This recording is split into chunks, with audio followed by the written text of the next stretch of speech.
NLC ஒப்பந்த தொழிலாளர்களின் வேலை நிறுத்தத்தை தடுக்கும் வகையில் முத்தரப்பு பேச்சுவார்த்தை சென்னையில் நடைபெற்று வருகிறது. இதுகுறித்த நேரடி தகவல்களை தருகிறார் எமது செய்தியாளர் ராமச்சந்திரன்.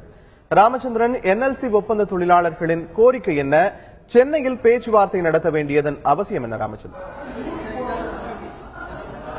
நிச்சயமாக அல்தாப், பணி நிரந்தரம், வீடு, நிலம் வழங்கியவர்களுக்கு வேலை வாய்ப்பு மற்றும் மத்திய சுரங்க அமைச்சகத்தின் அடிப்படையில் அகவிலைப்படி உயர்வு உள்ளிட்ட 11 கோரிக்கைகளை வலியுறுத்தி இன்று நள்ளிரவு முதல் காலவரையற்ற வேலைநிறுத்தத்தில் ஈடுபட போவதாக ஜீவா ஒப்பந்த தொழிற்சங்கம் அறிவித்துள்ளன.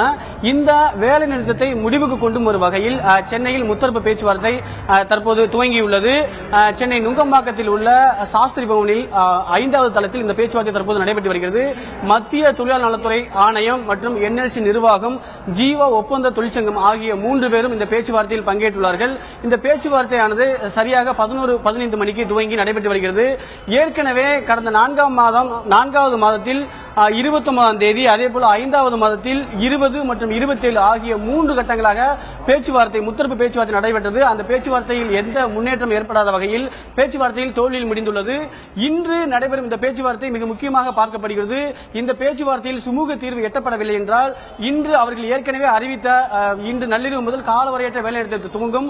அவ்வாறு துவங்கினால் NLCயில் மின் உற்பத்தியும் நிலக்கரி வெட்டி எடுக்கக்கூடிய பணியும் பாதிக்கப்பட வாய்ப்புள்ளது.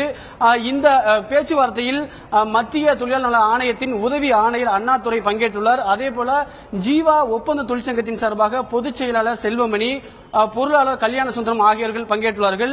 AITC தொழிற்சங்கத்தின் சார்பாக விருகை காந்தி, அவர் மாநில பொருளாளராக இருக்க அவர் பங்கேற்றுள்ளார். அதேபோல மாவட்ட செயலாளராக இருக்கக்கூடிய சேகர் அவர் பங்கேற்றுள்ளார். NLC நிர்வாகத்தின் சார்பாக 3 அதிகாரிகள் இந்த பேச்சுவார்த்தையில் பங்கேற்றுள்ளார்கள். இந்த பேச்சுவார்த்தை இன்னும் 1 மணி நேரத்துக்கு மேலாக நடைபெறும் என்றும் எதிர்பார்க்கப்படுகிறது. இந்த பேச்சுவார்த்தையில் சுமூக உடன்பாடு எட்டப்படும் என்றும் தொழிற்சங்க தரப்பில் நம்பிக்கை தெரிவித்துள்ளார்கள். அவ்வாறு முடிவு எட்டப்படவில்லை என்றால் அவர்கள் ஏற்கனவே அறிவித்த காலவரையற்ற வேலைநிறுத்தம் இன்று நள்ளிரவு 11 மணி முதல் துவங்கும் என்றும் எதிர்பார்க்கப்படுகிறது.